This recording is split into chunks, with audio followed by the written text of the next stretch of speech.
বিশ্ববাসীৰ আগত নিজৰ শক্তি প্ৰদৰ্শন কৰিবলৈ সকলো সময়তে উদ্যত হৈ থাকে চীন আৰু এইবাৰ চীনৰ পৰৱৰ্তী লক্ষ্য হৈছে সামৰিক উত্থান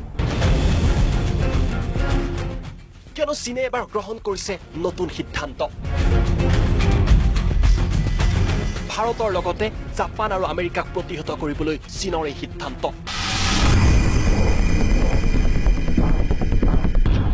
প্ৰতিৰক্ষা বাজেটত চীনে বৃদ্ধি কৰিছে 8.1%।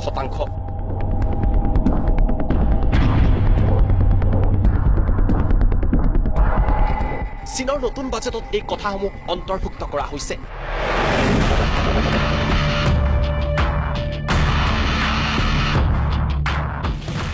শক্তি বৃদ্ধি কৰাৰ লক্ষ্য লৈছে চীনে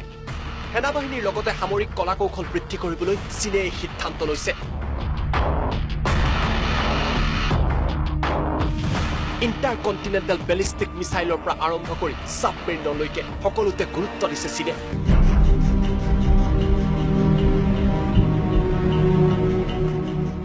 চীনৰ এই প্ৰতিৰক্ষা বাজেট ভাৰততকৈ 3 গুণ অধিক কিয়নো চীনৰ এইবাৰ চকু আছে দক্ষিণ পূব এছিয়াত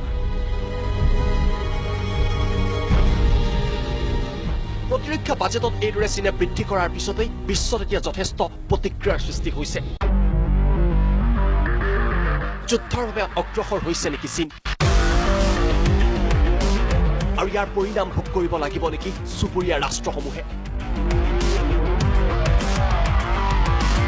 ভাৰতৰ প্ৰতিৰক্ষা বিশেষজ্ঞসকলেও চীনৰ এই বাজেটৰ ওপৰত চকু ৰাখিছে